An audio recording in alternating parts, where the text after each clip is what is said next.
Mudando um pouco para o objetivismo, então, dado que é muito difícil entender o objetivismo, é uma filosofia integrada e há muitas coisas para estudar. E muitas vezes as pessoas não percebem tudo o que é necessário. Então, antes do OSCE, eu aprendi que você não sabe o que não sabe sem fazer o OSCE. E hoje eu entendo isso depois de 3 anos estudando. Então, quais são as formas mais comuns que as pessoas aplicam incorretamente o objetivismo? Acho que,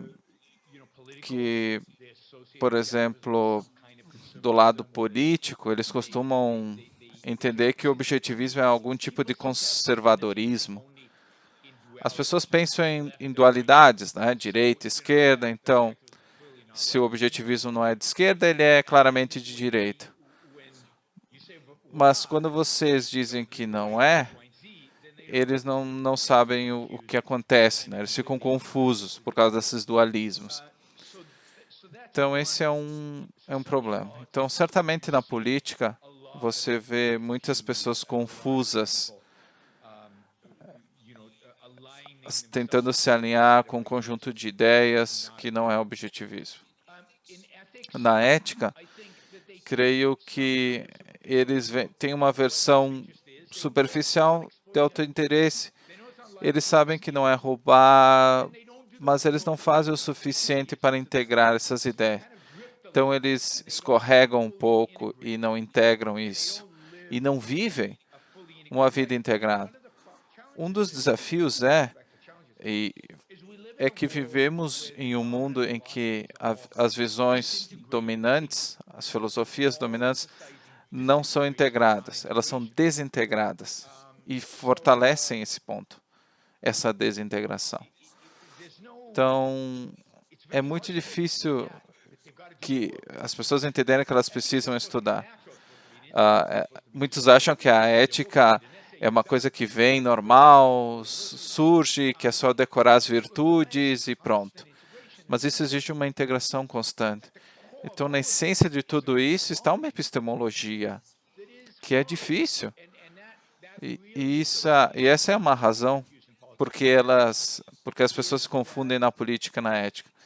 É que, é que entender os conceitos e as ideias, você precisa ter um conceito, uma base sólida sobre a formação de conceitos, como funciona a faculdade conceitual, o que significa integração, por que ela é importante, e você entende por ter feito o OSCE.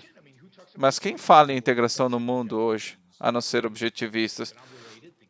Para muitas pessoas tudo é independente e não tem relação. Então, muitas pessoas veem o mundo de uma forma desintegrada. E elas têm uma opinião aqui, mas elas não sabem como integrar isso ao resto do seu conhecimento.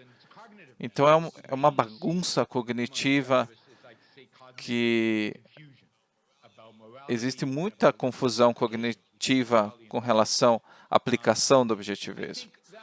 Então, muitos objetivistas não dão atenção para a estética.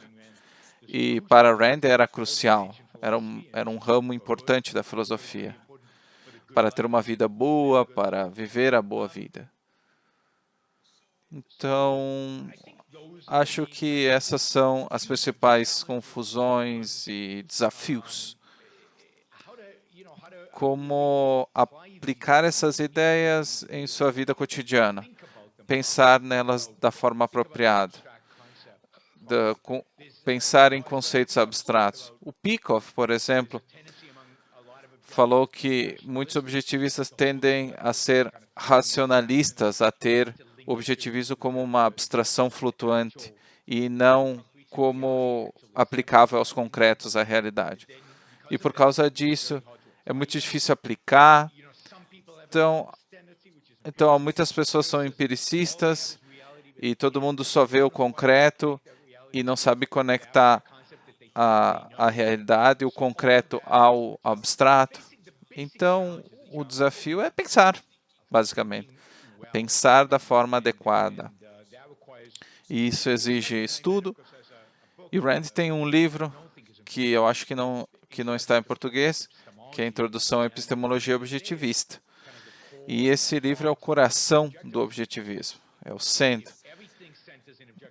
Então, se tudo no objetivismo gira em torno de razão e racionalidade e pensamento, então você precisa saber epistemologia. Vocês ainda têm o OPAR, Objetivismo, a Filosofia de Ayn Rand, esse livro, ainda está sendo publicado. Sim, você consegue encontrar ele, mas não está mais sendo publicado. Existem vários capítulos legais de epistemologia lá, que são cruciais. É um livro fantástico. Ele dá essa visão integrada, geral, uma visão totalmente integrada, uma apresentação concisa do objetivismo, da filosofia. Então, quem encara essas ideias de forma séria, deveria ler o OPAR, do Leonard Peikoff.